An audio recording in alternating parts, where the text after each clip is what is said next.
په کرکټ کې معمولا د تیر شپې په ډول پیښې او لانجې ترسره کیږي، خو تیره شپه چې د ویرات کوهلي او نوین الحق ترمنځ کومه شخړه ترسره شوه، نو د ویرات مینوالو د نوین الحق د انسټاګرام په یو پوسټ باندې د نیم ساعت په جریان کې 4350 کومنټونه ترسره کړل چې پکې بد رد زیات شامل وو، او د یادولو وړ ده چې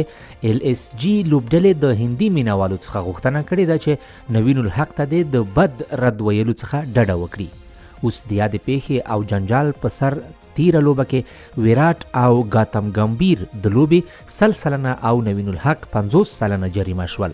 ترڅو په راتلونکي کې د داسې کړنو د تکرار مخه ونیول شي. ځینو نظرونه د یاد جنجال په اړه دا دي چې زما په ټول عمر کې چې کله هم ما د ویرات کوهلي لوبه پر ټلویزیون تعقیب کړې ده، نو د اضافه اکشنونو ترسره کول، لوبغاړو پسې د آوټ کیدلو وروسته خبرې کول، همدارنګه د نورو داسې کړنو ترسره کول د ویرات کوهلي د بیټینګ څخه وروسته دوهمه دنده ده،